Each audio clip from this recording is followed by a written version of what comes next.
The Meditations of Marcus Aurelius, by Marcus Aurelius Antoninus. Translated by George Long. Chapter 7. What is badness? It is that which thou hast often seen, and on the occasion of everything which happens, keep this in mind, that it is that which thou hast often seen. Everywhere up and down thou wilt find the same things, with which the old histories are filled, those of the Middle Ages and those of our own day, with which cities and houses are filled now. There is nothing new. All things are both familiar and short-lived. 2. How can our principles become dead, unless the impressions, thoughts, which correspond to them are extinguished? But it is in thy power continuously to fan these thoughts into a flame. I can have that opinion about anything which I ought to have.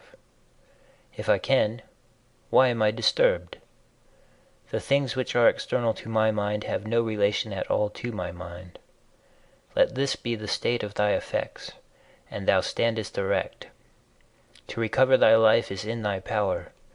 Look at things again as thou didst used to look at them, for in this consists the recovery of thy life. 3. The idle business of show. Plays on the stage, flocks of sheep, herds, exercises with spears, a bone to cast to little dogs, a bit of bread into fish ponds, laborings of ants and burden carrying, runnings about of frightened little mice, puppets pulled by strings, all alike. It is thy duty then in the midst of such things to show good humor, and not a proud air, to understand, however, that every man is worth just so much as the things are worth about which he busies himself. 4. In discourse thou must attend to what is said, and in every movement thou must observe what is doing, and in the one thou shouldst see immediately to what end it refers, but in the other watch carefully what is the thing signified. 5. Is my understanding sufficient for this or not? If it is sufficient, I use it for the work as an instrument given by the universal nature. But if it is not sufficient, then either I retire from the work and give way to him who is able to do it better, unless there be some reason why I ought not to do so, or I do it as well as I can, taking to help me the man who, with the aid of my ruling principle, can do what is now fit and useful for the general good. For whatsoever, either by myself or with another, I can do, ought to be directed to this only, to that which is useful and well suited to society. 6.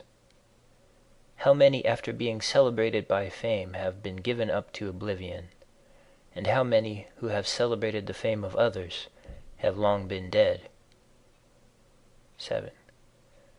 Be not ashamed to be helped, for it is thy business to do thy duty like a soldier in the assault on a town. How then, if being lame thou canst not mount up on the battlements alone, but with the help of another, it is possible. 8. Let not future things disturb thee, for thou wilt come to them, if it shall be necessary, having with thee the same reason which now thou usest for present things. 9. All things are implicated with one another, and the bond is holy, and there is hardly anything unconnected with any other thing, for things have been coordinated, and they combine to form the same universe, order, for there is one universe made up of all things, and one God who pervades all things, and one substance, and one law, one common reason in all intelligent animals, and one truth. If indeed there is also one perfection for all animals, which are of the same stock, and participate in the same reason. 10. Everything material soon disappears in the substance of the whole, and everything formal, causal, is very soon taken back into the universal reason, and the memory of everything is very soon overwhelmed in time. 11. To the rational animal, the same act is according to nature and according to reason. 12. Be thou erect, or be made erect.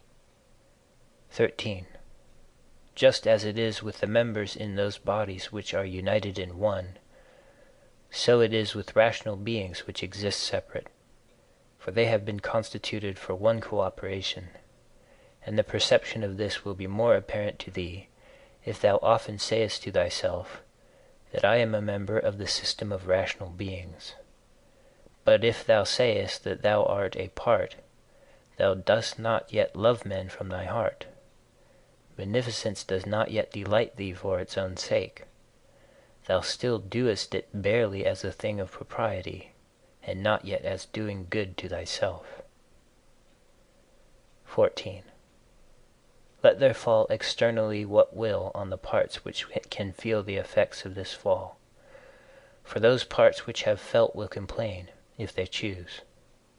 But I, unless I think that what has happened is an evil, am not injured, and it is in my power not to think so. 15. Whatever anyone does or says, I must be good, just as if the gold, or the emerald, or the purple were always saying this, whatever anyone does or says, I must be emerald, and keep my color. 16. The ruling faculty does not disturb itself. I mean, does not frighten itself or cause itself pain. But if anyone else can frighten or pain it, let him do so. For the faculty itself will not by its own opinion turn into such ways. Let the body itself take care, if it can, that it suffer nothing, and let it speak, if it suffers. But the soul itself, that which is subject to fear, to pain, which has completely the power of forming an opinion about these things, will suffer nothing, for it will never deviate into such a judgment. The leading principle in itself wants nothing, unless it makes a want for itself, and therefore it is both free from perturbation and unimpeded, if it does not disturb and impede itself. 17. Eudaimonia, happiness, is a good demon or a good thing. What then art thou doing here, O imagination? Go away, I entreat thee by the gods, as thou didst come, for I want thee not. But thou art come according to thy old fashion. I am not angry with thee, only go away. 18. Is any man afraid of change? Why, what can take place without change? What then is more pleasing or more suitable to the universal nature? And canst thou take a bath unless the wood undergoes a change? And canst thou be nourished unless the food undergoes a change? And can anything else that is useful be accomplished without change? Dost thou not see then that for thyself also to change is just the same, and equally necessary for the universal nature? 19. Through the universal substance, as through a furious torrent, all bodies are carried, being by their nature united with and cooperating with the whole, as the parts of our body with one another. How many a Chrysippus, how many a Socrates, how many an Epictetus has time already swallowed up? And let the same thought occur to thee with reference to every man and thing. 20. One thing only troubles me, lest I should do something which the constitution of man does not allow, or in the way which it does not allow, or what it does not allow now. 21. Near is thy forgetfulness of all things, and near the forgetfulness of thee by all. 22. It is peculiar to man to love even those who do wrong, and this happens, if when they do wrong it occurs to thee that they are kinsmen, and that they do wrong through ignorance and unintentionally, and that soon both of you will die, and above all, that the wrongdoer has done thee no harm, for he has not made thy ruling faculty worse than it was before. 23. The universal nature, out of the universal substance, as if it were wax, now molds a horse, and when it has broken this up, it uses the material for a tree, then for a man, then for something else. And each of these things subsists for a very short time. But it is no hardship for the vessel to be broken up, just as there was none in its being fastened together. 24. A scowling look is altogether unnatural. When it is often assumed, the result is that all comeliness dies away, and at last is so completely extinguished that it cannot be again lighted up at all. Try to conclude from this very fact that it is contrary to reason. For if even the perception of doing wrong shall depart, what reason is there for living any longer? 25. Nature which governs the whole will soon change all things which thou seest, and out of their substance will make other things, and again other things from the substance of them, in order that the world may ever be new. 26. When a man has done thee any wrong, immediately consider with what opinion about good or evil he has done wrong. For when thou hast seen this, thou wilt pity him, and wilt neither wonder nor be angry. For either thou thyself thinkest the same thing to be good that he does, or another thing of the same kind. It is thy duty then to pardon him. But if thou dost not think such things to be good or evil, thou wilt more readily be well disposed to him who is in error. 27. Think not so much of what thou hast not, as of what thou hast. But of the things which thou hast select the best, and then reflect how eagerly they would have been sought, if thou hadst them not. At the same time, however, take care that thou dost not, through being so pleased with them, accustom thyself to overvalue them, so as to be disturbed if ever thou shouldst not have them. 28. Retire into thyself. The rational principle which rules has this nature, that it is content with itself when it does what is just, and so secures tranquility. 29. Wipe out the imagination.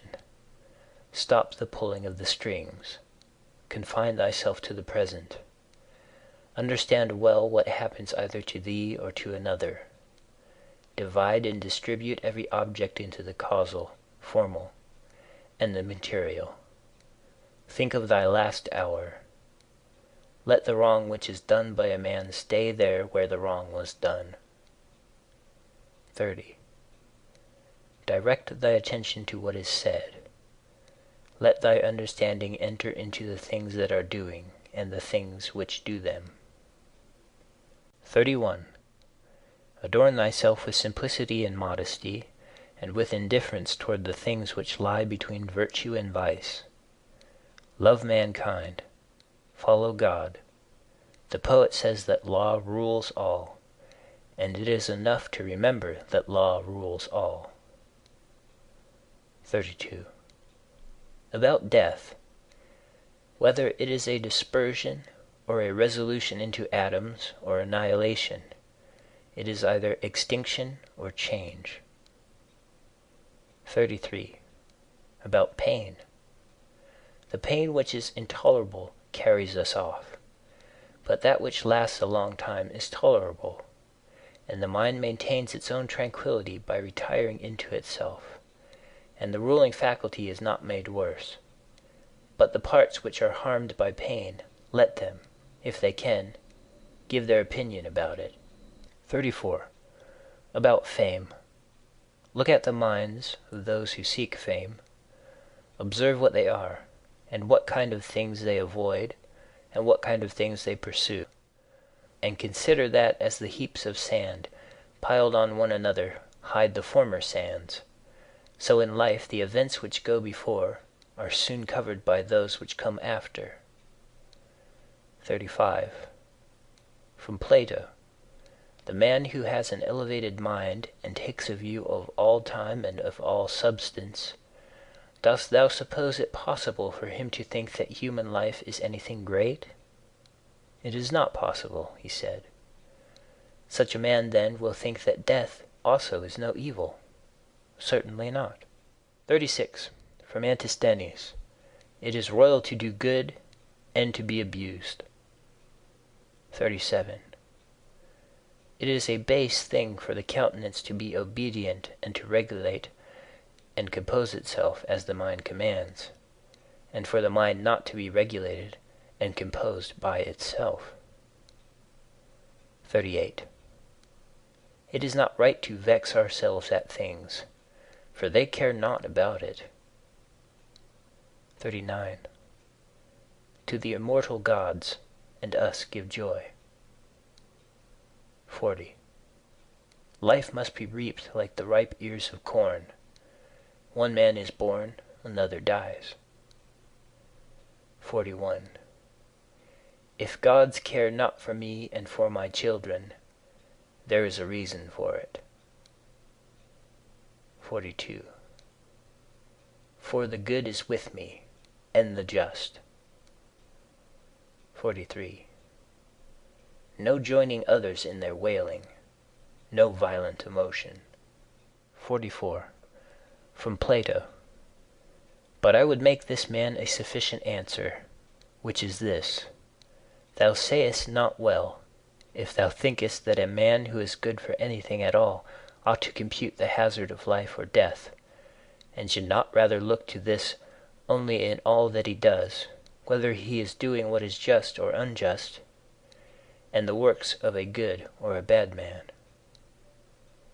45.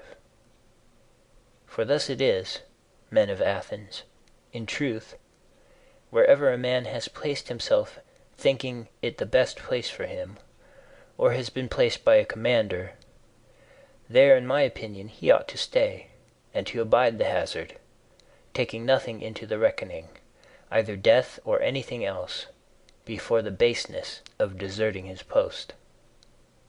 46. But, my good friend, reflect whether that which is noble and good is not something different from saving and being saved. For as to a man living such or such a time, at least one who is really a man, consider if this is not a thing to be dismissed from the thoughts, and there must be no love of life.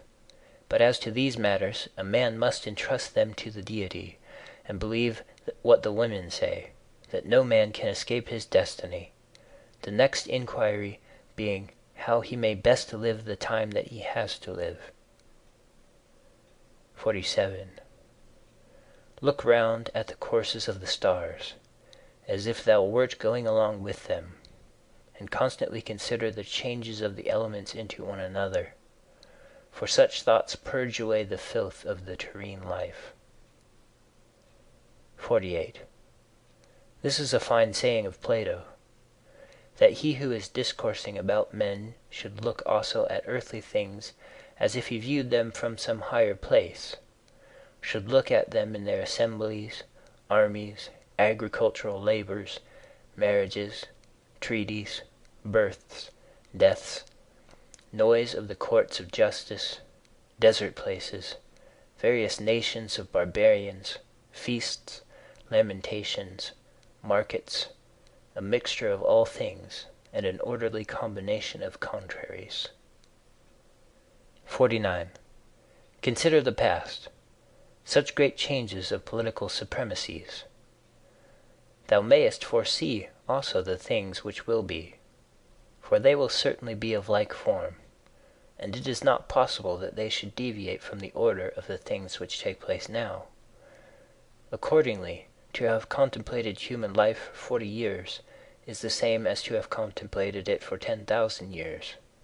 For what more wilt thou see? 50. That which has grown from the earth to the earth, but that which has sprung from heavenly seed back to the heavenly realms returns. This is either a dissolution of the mutual involution of the atoms, or a similar dispersion of the insentient elements. 51. With food and drinks and cunning magic arts, turning the channel's course to scape from death, the breeze which heaven has sent, we must endure, and toil without complaining. 52. Another may be more expert in casting his opponent, but he is not more social, nor more modest, nor better disciplined to meet all that happens, nor more considerate with respect to the faults of his neighbors. 53. Where any work can be done conformably to the reason which is common to gods and men, there we have nothing to fear. For where we are able to get profits by means of the activity which is successful and proceeds according to our constitution, there no harm is to be suspected. 54. Everywhere and at all times it is in thy power piously to acquiesce in thy present condition, and to behave justly to those who are about thee, and to exert thy skill upon thy present thoughts, that nothing shall steal into them without being well examined. 55. Do not look around thee to discover other men's ruling principles, but look straight to this, to what nature leads thee, both the universal nature through the things which happen to thee, and thy own nature through the acts which must be done by thee. But every being ought to do that which is according to its constitution, and all other things have been constituted for the sake of rational beings, just as among irrational things the inferior for the sake of the superior, but the rational for the sake of one another. The prime principle, then, in man's constitution is the social, and the second is not to yield to the persuasions of the body, for it is the peculiar office of the rational and intelligent motion to circumscribe itself, and never to be overpowered either by the motion of the senses or of the appetites, for both are animal. But the intelligent motion claims superiority, and does not permit itself to be overpowered by the others, and with good reason, for it is formed by nature to use all of them. The third thing in the rational constitution is freedom from error and from deception. Let, then, the ruling principle holding fast to these things go straight on, and it has what is its own. 56. Consider thyself to be dead, and to have completed thy life up to the present time, and live according to nature the remainder which is allowed to thee. 57. Love that only which happens to thee and is spun with the thread of thy destiny, for what is more suitable? 58. In everything which happens, keep before thy eyes those to whom the same things happened, and how they were vexed, and treated them as strange things, and found fault with them. And now where are they? Nowhere. Why then dost thou too choose to act in the same way? And why dost thou not leave these agitations which are foreign to nature, and those who cause them, and those who are moved by them? And why art thou not altogether intent upon the right way of making use of the things which happen to thee? For then thou wilt use them well, and they will be a material for thee to work on. Only attend to thyself, and resolve to be a good man in every act which thou doest, and remember. 59. Look within. Within is the fountain of good, and it will ever bubble up, if thou wilt ever dig. 60. The body ought to be compact, and to show no irregularity either in motion or attitude.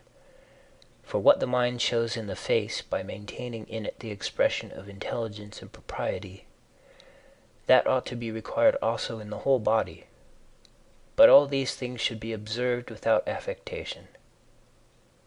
61. The art of life is more like the wrestler's art than the dancer's, in respect of this, that it should stand ready and firm to meet onsets which are sudden and unexpected. 62. Constantly observe who those are whose approbation thou wishest to have, and what ruling principles they possess. For then thou wilt neither blame those who offend involuntarily, nor wilt thou want their approbation, if thou lookest to the sources of their opinions and appetites. 63. Every soul, the philosopher says, is involuntarily deprived of truth. Consequently, in the same way, it is deprived of justice and temperance and benevolence and everything of the kind. It is most necessary to bear this constantly in mind, for thus thou wilt be more gentle towards all. 64. In every pain let this thought be present, that there is no dishonor in it, nor does it make the governing intelligence worse, for it does not damage the intelligence either so far as the intelligence is rational or so far as it is social. Indeed, in the case of most pains, let this remark of Epicurus aid thee, that pain is neither intolerable nor everlasting, if thou bearest in mind that it has limits, and if thou addest nothing to it in imagination. And remember this too, that we do not perceive that many things which are disagreeable to us are the same as pain, such as excessive drowsiness, and the being scorched by heat, and the having no appetite. When then thou art discontented about any of these things, say to thyself that thou art yielding to pain. 65. Take care not to feel towards the inhuman as they feel towards men. 66. How do we know if Telogus was not superior in character to Socrates? For it is not enough that Socrates dies a more noble death, and disputed more skillfully with the sophists, and passed the night in the cold with more endurance, and that when he was bid to arrest Leon of Salamis, he considered it more noble to refuse, and that he walked in a swaggering way in the streets, though as to this fact one may have great doubts if it was true. But we ought to inquire what kind of a soul it was that Socrates possessed, and if he was able to be content with being just towards men, and pious towards the gods, neither idly vexed on account of men's villainy, nor yet making himself a slave to any man's ignorance, nor receiving as strange anything that fell to his share out of the universal, nor enduring it as intolerable, nor allowing his understanding to sympathize with the effects of the miserable flesh. 67. Nature has not so mingled the intelligence with the composition of the body, as not to have allowed thee the power of circumscribing thyself, and of bringing under subjection to thyself all that is thy own. For it is very possible to be a divine man, and to be recognized as such by no one. Always bear this in mind. And another thing too, that very little indeed is necessary for living a happy life, and because thou hast despaired of becoming a dialectician and skilled in the knowledge of nature, do not for this reason renounce the hope of being both free and modest, and social and obedient to God. 68. It is in thy power to live free from all compulsion in the greatest tranquility of mind, even if all the world cry out against thee as much as they choose, and even if wild beasts tear in pieces the members of this kneaded matter which has grown around thee. For what hinders the mind in the midst of all this from maintaining itself in tranquility, and in a just judgment of all surrounding things, and in a ready use of the objects which are presented to it, so that the judgment may say to the thing which falls under its observation, This thou art in substance, though in men's opinion thou mayest appear to be of a different kind. And the youth shall say to that which falls under the hand, Thou art the thing that I was seeking. For to me that which presents itself is always a material for virtue, both rational and political, and, in a word, for the exercise of art, which belongs to man or God. For everything which happens has a relationship either to God or man, and is neither new nor difficult to handle, but usual and apt matter to work on. 69. The perfection of moral character consists in this, in passing every day as the last, and in being neither violently excited, nor torpid, nor playing the hypocrite. 70. The gods who are immortal are not vexed because during so long a time they must tolerate continually men as such as they are, and so many of them bad. And besides this, they also take care of them in all ways. But thou, who art destined to end so soon, art thou wearied of enduring the bad, and this too when thou art one of them? 71. It is a ridiculous thing for a man not to fly from his own badness, which is indeed possible, but to fly from other men's badness, which is impossible. 72. Whatever the rational and political faculty finds to be neither intelligent nor social, it properly judges to be inferior to itself. 73.